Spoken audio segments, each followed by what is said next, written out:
Spin Talk. To Kendrickové frázovanie, ja som po tom vydaní toho albumu si čítala všetky texty, vyhľadala si tie preklady a významy, pretože to je strašne slangové a špecifické podľa mňa aj na lokáciu, kde vyrastal a tak ďalej. Jak se stalo, že jste se potkali s Vladimírem 518? David Koller robil desku, kam zavolal ostatných umelcov, aby urobili cover na jeho staršie písničky. Aha. A ja som urobila cover v GarageBande na Záchranára. A potom sme s Davidom koncertovali spolu v rámci tej desky. Takže tam jsme se stretli poprvé. Z desky plyne určitá srovnanost, vyrovnanost. Je to přesně to, co vlastně bys třeba chtěla, aby si z toho vzal i ten posluchač, když to bude poslouchat? To je úplně jasné, fake it till you make it. Ale budem rada, ak všetci moji posluchači najdú v sebe mír, pokoj a stanú sa vyrovnanými, ale... Spin Talk. Ahoj, já se jmenuji Roman Jakub a tohle je Spin Talk, talk nejenom o rapu. Dneska to bude hodně o muzice. V poslední předprázdninovém vydání, respektive vlastně v prvním prázdninovém vydání přijala pozvání zpěvačka Katarzia. Ta na konci května vydala album Pozvima, neprídem. Nejen o něm bude aktuální díl. Vítej na Rádiu Spin. Ďakujem za pozvanie, ahoj. Tak začnu asi tím, že se ti krásně podařil cover desky, tak by mě vlastně zajímalo, jak vznikal, kolik bylo nápadů a jak vzniklo to závěrečné rozhodnutí a co z toho coveru mám číst. Ďakujem, to je taková hodně speciální záležitosť ten cover a je okolo něho jedno malé prokletí, protože ten kluk, který to fotil a měl dělat celý ten grafický design, je brácha mýho nejlepšího kamaráda, který je skladateľ Amačeského lva, Jonatána Pastýrčáka. A jeho brat se jmenuje Damian a je to veľmi talentovaný výtvarník a on vymyslel, že pôjdeme fotiť tieto fotky na Slieský dom v Tatrách a ja som sa hrozne tešila, pretože som tam nikdy nebola a vždy som tam chcela ísť a celkovo do tých Tatier som tiež veľakrát ešte nešla, takže som bola nadšená a Slieský dom nám dovolil tam tie fotky nafotiť a vybrali sme si takýto vlastne korový pokoj a tá fotka má trochu reprezentovať to, že už som teda na polceste niekam von, ale nakoniec dostanem doma pozerať telku. Ale Damian bol taký zaneprázdnený, že nikdy ten dizajn vlastne nedodelal. Takže zostala z toho len táto fotka a tým pádom to od neho bolo takové trošku pozvím a neprídem. OK. Na druhou stranu teď, když to říkáš, tak vlastně mi to celý dává taky teda smysl. Fakt jako krásný cover. Ty máš vystudovanou scénaristiku a dramaturgii. Je to taky to, co vlastně jako ovlivňuje tvoje přemýšlení nad tím, jak třeba ta deska bude vypadat, jaká bude i grafika ke klipům a podobně, nebo... Myslím, že skôr to psaní vo mne bylo vždycky. Ja som už v puberte, už keď som mala 12 rokov, tak som veľakrát trávila čas s tým. Ja som bola mala som dosť ťažkú pubertu a bola som hrozne bojovná voči rodičom a hlavne kvôli mame a to psaní bolo pre mňa také utekanie samej k sebe, alebo tam som si povídala alebo nejak pomenovávala svoje psychologické procesy alebo to, čo ma trápilo a potom tým pádom som bola trochu vypsaná, takže som potom išla študovať tú scenaristiku a tam som práve zistila už druhý rok, že by ma bavilo robiť písničky. Ja som začala robiť písničky až keď som mala 23, to som bola asi nejak druháčka. Vlastně. Je to dosť pozdě, no. Ale na druhou stranu, vlastně, když tě poslouchám, tak to může být velká inspirace pro někoho, kdo se třeba dlouho rozhoduje a říká si, teď už to nemá smysl. Má to smysl, protože tvoje hudba je moc hezká. Děkuju. Ale áno, je to tak, že podľa mňa potom trvá tá doba, kým sa to všetko človek naučí. Takže ja som vydala prvý album v 25 a myslím, že to v podstate bolo niečo, ako keby som sa učila v 12 spívať, pretože som dovtedy vlastne nespievala ani nehrala. OK. Každopádně i přesto všechno, že jsi začala tak pozdě, tak vlastně tvůj hlas a tvůj specifický projev se zapsal do muziky velmi, velmi hezky. Ještě předtím, než se budeme bavit o aktuálním albu, tak se pojďme třeba bavit o tom, jaká muzika tě vlastně formovala, na čem si vyrůstala, co si poslouchala. Ja som z malého mesta a vyrástla som v divadle. Moja mama bola muzikálová herečka, ale keď som mala 14 rokov, tak v rámci vzdoru som si našla kamaráta, ktorý bol jazzový bubeník. A on ma braval na rôzne jazzové festivaly, ja som všetkých strašne obdivovala a chodila som hlavne na bratislavské jazzové dni a on ma zoznámil s komunitou muzikantov, ktorí chodili na konzervatór, na jazz aj v Prahe a potom keď som prišla do Prahy, tak vlastne tí ľudia, ktorých som poznala ešte z toho obdobia, tak boli aj v mojej kapele niektorí a bolo to dosť vo veľkej miere, tým pádom celú tú moju pubertu dosť jazz. Co posloucháš teď? Pořád je to jazz? No, nakoniec sa k nemu často vraciam, pretože mne veľakrát tie popové veci lezú na nervy tým, že sú také jednoduché, ale myslím si, že to viacerí muzikanti tak majú, že my máme radi, keď je to komplikované a trošku sa v tom vyžívame, ale pre mňa naozaj tak duševne vyživujúce ísť na jazzový koncert. Ja vôbec nerozumiem tomu, ako matematicky tí ľudia fungujú a čo robia. Veľmi to obdivujem, ale veľmi nad tým počas tej hudby nerozmýšľam, ale je to niečo, čo ma úplne tak objíma a hladká. A je to pre mňa niečo strašne príjemné. Jaký máš vztah k rapu, k rapovej hudbe? Vlastne cez ten jazz trochu mám vzťah k rapu, ktorý je v niečom jazzový a preto napríklad milujem Kendricka Lamara a ten jeho album slávny, kde hrajú najfantastickejší jazzoví muzikanti ako Thundercat alebo ten trumpetista, trumpetista, saxofonista, teraz mi nenapadne jeho meno, ale nevadí. Takže tam v tom vnímam jednak to, že je tá hudba pre mňa veľmi zaujímavá a fantastická a zároveň to Kendrickové frázovanie, ja som po tom vydaní toho albumu si čítala všetky texty, vyhľadala si tie preklady a významy, pretože to je strašne slangové a špecifické podľa mňa aj na lokáciu, kde vyrastal a tak ďalej. Tak ona ta hudba je taky taková jako hodně pestrá, taky si myslím, že vlastně není jednoduše uchopitelná a čím Kendrick stárne nebo zraje, tak vlastně se víc a víc jakoby vymyká tomu mainstreamovému soundu, to znamená už málo kdy je tam slyšet taková pecka typu Humble, protože ta muzika je mnohem propracovanější. Byla jsi na koncertě, když byl v Praze? Nebola, pretože ja nechodím na také veľké koncerty, lebo mám z toho paniku, ale bolo mi to, mrzelo ma to. Rozumím, naprosto chápu. Jak se stalo, že jste se potkali s Vladimírem 518? To bolo v období, kedy oni robili desku, no s mojou pamäťou si nespomeniem teraz. Prvú vec sme spolu robili, nie vlastne, viem ako my sme sa potkali. David Koller robil desku, kam zavolal ostatných umelcov, aby urobili cover na jeho staršie písničky. Aha. A ja som urobila cover v GarageBande na Záchranára. A potom sme s Davidom koncertovali spolu v rámci tej desky. Takže tam sme sa stretli poprvé. Pamätám si, že sme mali koncert spolu. A tam měl Vladimír 518 podle mě Chci zas tobě spát verzi Davida Kollera, tak je možný, že ste sa potkali v rámci toho koncertování, ne? Áno, my sme sa stretli poprvé v Prahe na Smichove na tom koncerte Davida Kollera, kedy sme tam všetci boli a Vladimír ma potom pozval robiť s ním feat a to bol, myslím, ten, kde som... Vidím to, ako by to bolo včera? No to bol už asi tretí, čo sme spolu robili. Predtým sme robili ešte jeden, ktorý bol diss na niekoho, nebudem menovať. A pamätám si, že som písala ten text a ja som bydlela vtedy ve sklepie a napísala som tam niečo s potkanmi, pretože nám za oknama biehali potkany. OK, jaký bylo vlastne setkání s Vladimírem? No, Vladimír pre mňa je veľmi inšpiratívny v tom, že obdivujem jednak, ako si on na rozdiel odo mňa všetko pamätá. A teda je to veľmi vzdelaný človek a trochu k nemu vzhliadam v tomto, pretože ja som celkovo v živote zvedavá na všetko a zaujíma ma všetko a myslím, že on to má podobne.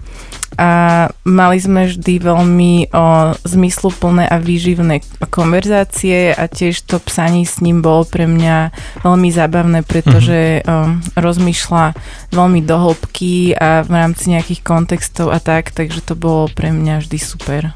Nepřijde ještě nějaká další spolupráce, protože ta kombinace Vladimírova projevu a tvýho hlasu zní velmi, velmi dobře. Když jsem slyšel tenkrát ten soundtrack filmu Bod obnovy, vidím to, jako by to bylo včera, tak to ve mně vyvolalo stejný pocity, jako když jsem před lety slyšel single Jdu dolů a přišlo mi to stejně prostě silný. Říkal jsem si, jak je vlastně hustý, že se dají zase spojit dva hlasy a ten song zní zase tak, jako že úplně člověk má husí kůži, když ho poslouchá.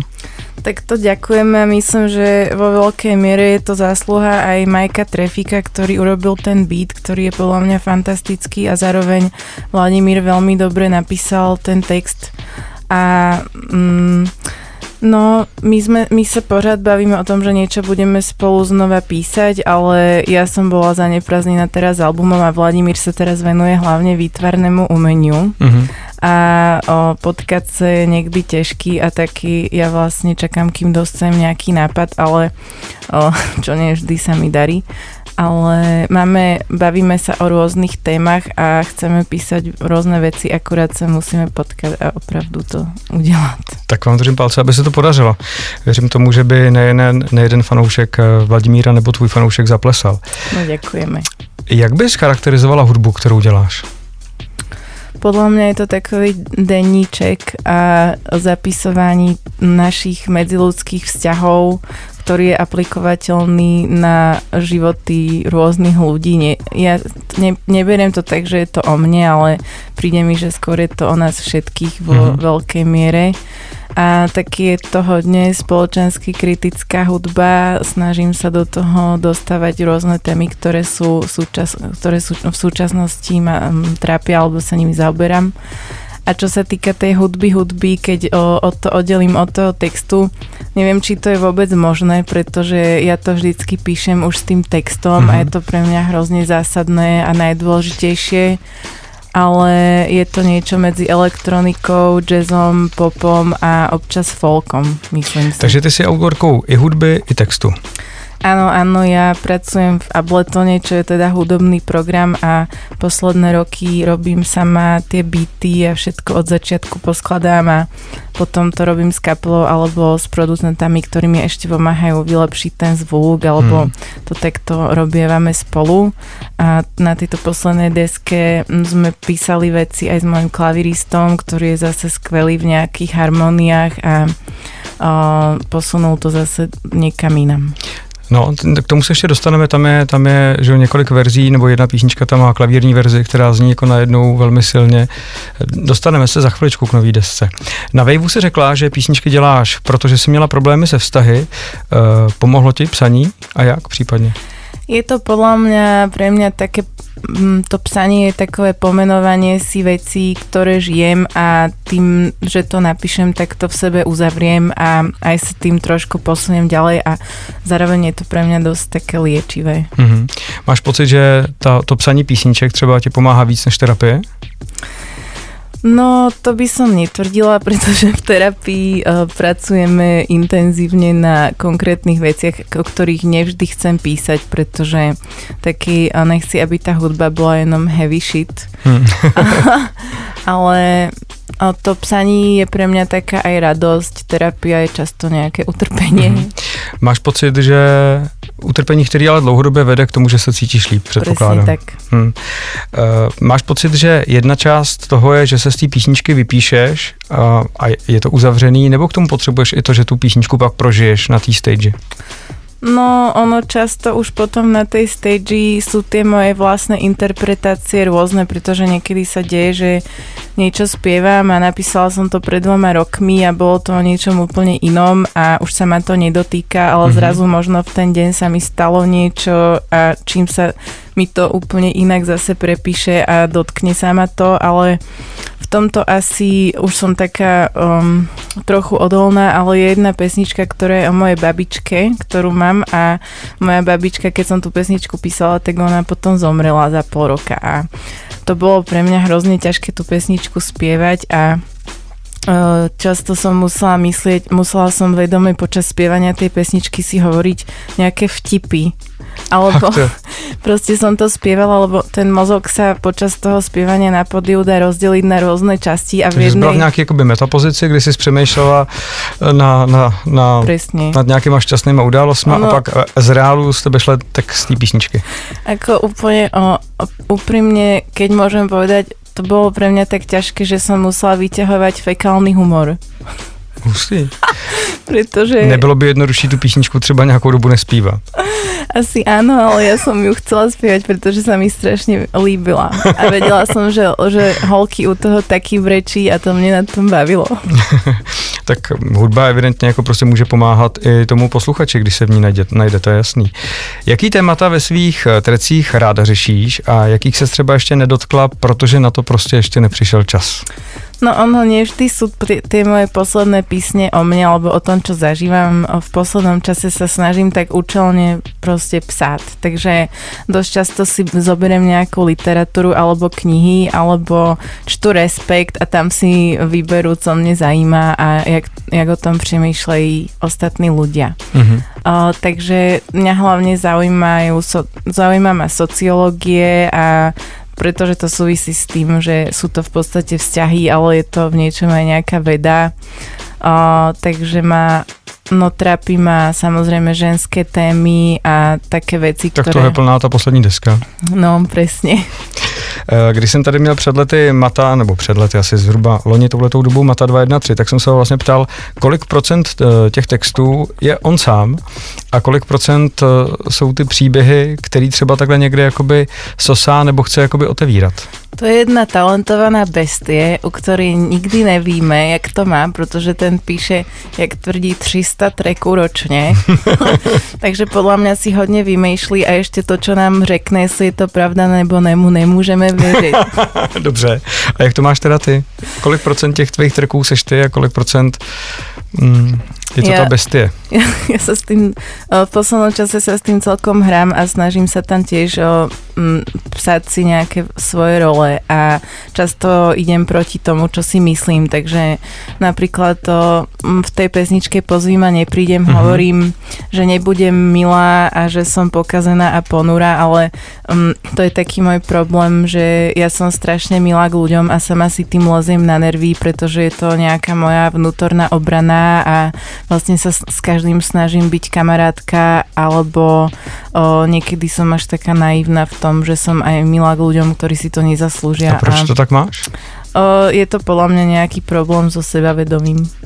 To znamená, nemůže to být třeba tak, jako že budu se chovat já k ním hezky, oni se budou ke mně taky chovat hezky? To je první věc, která mi tam jakoby naskočila? To jo, ale ono nevždy sa to dá aplikovať na úplne cudzích ľudí niekde na ulici a je to na zamyslenie, ale vie to byť únavné, lebo niekedy je to až taký možno nejaký křeč, že som proste strašne milá k niekomu a není na to vtedy ani čas, ani nálada.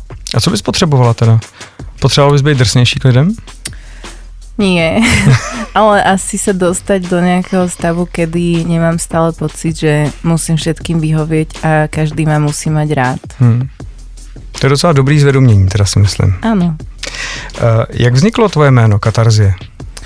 To bolo práve, keď som študovala tú scenaristiku, pretože moje príjmení sa mi nelíbí a prišlo mi to také chcela som niečo, čo je také rýchlo zapamätateľné a vtedy som sa zaoberala časťami drámy a dramatickej stavby, tak som si povedala, že katarzia to je ten moment, ktorý čakáš v divadle a u filmu, kedy máš taký ten pocit, že wow, že si niečo pochopil alebo niečo sa v tebe zlomilo alebo si dojatý, tak som si hovorila, že toto budem ja.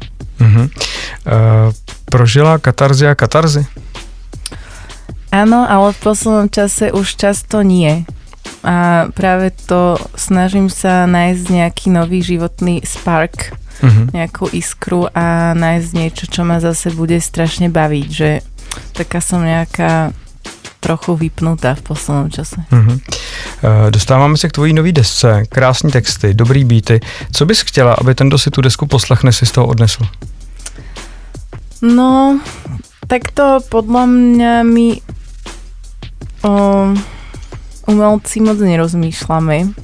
Takže je to pre mňa ťažká otázka, lebo rozmýšľam, že keď ti niečo odpoviem, tak je to možno odpoveď, ktorá je taková vymyslená a ušitá na to, že už sa mne to niekto ptal, ale vlastne technicky chcem, aby ľudia potom prišli na koncert. A aby jsme spolu oslavili tu desku. Dobře. Tak já to zkusím ještě jako jinak. Jo. Jenom vezmu ty názvy skladeb. Varit, prát, šít a rodit. Nikto ma donutí žiarit na iná děvčata, nebo děvča. Všechno mi padá. Čo když se to stane? Dala jsem ti život. Pozvi ma, neprídem. Máme si čo povedat. Žena se stává mlhou, když se odnaučí milovat. To jsou strašně silný názvy. Co to s tebou udělá, když je slyšíš? Tie názvy boli úplne iné a deň pred tým vydaním som si povedala, Pane Bože, tak ako to nazvem. Tak som to všetko prepsala a potom sme nikto z mojich muzikantov sme nevedeli, čo je čo a doteraz sa snažím vrátiť do toho, ako sa volali predtým a vysvetliť im, že to je teraz toto. Vidíš to, já jsem včera tu desku poslouchal třeba po třetí a měl jsem skleničku vína a říkal jsem si, sakra, to je strašně silný. Děkuju. A přitom to vzniklo úplně random, přeházelo se to. No, spíš som si hovorila, keď som vymýšľala tie názvy, že čo sú tam také zásadné veci a že mi vlastne prišlo fajn nepomenovať to jedným slovom, lebo predtým tá prvá pesnička bola Vodný melón, potom to Nikto ma nedonúti žiarliť na iné dievčatá, to sa volalo Healing a tak a to mi prišlo hrozne nudné. Jo, tak myslím si, že je to i určitý takový jako atyp v názvu písniček, to bych taky jako asi k tomu řekl. Z desky plyne určitá srovnanost, vyrovnanost, je to přesně to, co vlastně bys třeba chtěla, aby si z toho vzal i ten posluchač, když to bude poslouchat? To je úplně jasné, fake it till you make it.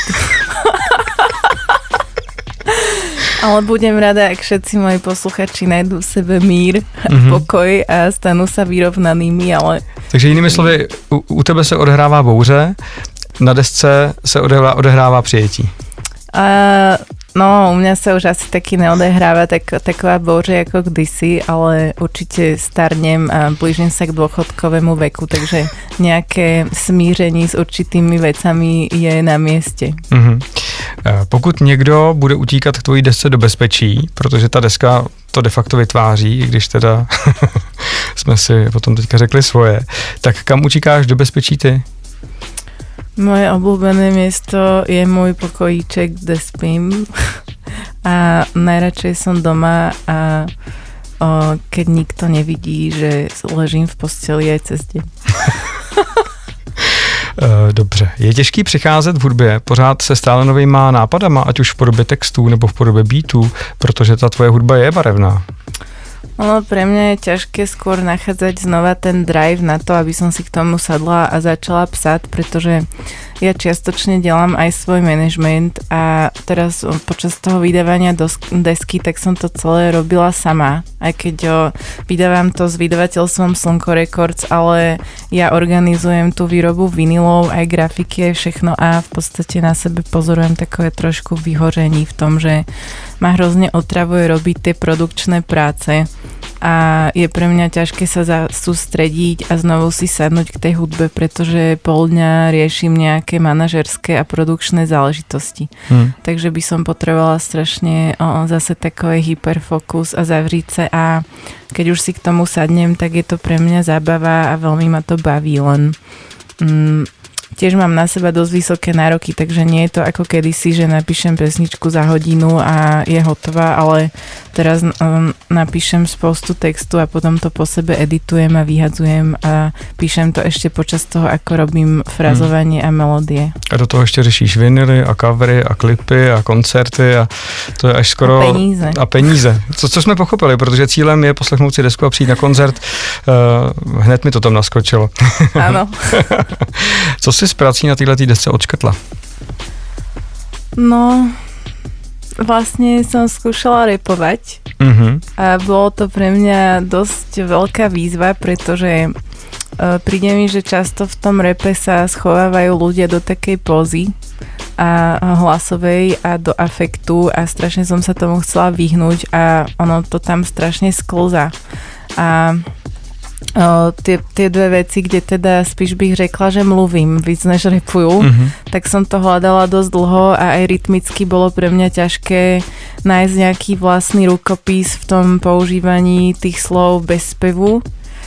A takže by som si odškrtla, že nejak repovať môžu, ale je to hodně svojské a doufám, že to nie je cringe.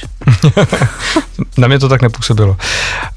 Tak, deska je venku, co máš v plánu s ní, kde všude ji představíš? Už byl nějaký release, nebo se chystá release? Byl nějaký křest, nebo se chystá křest? Mali sme listening session, ale budeme mať křest 30. září v Paláci Akropolis v Praze. A potom 8.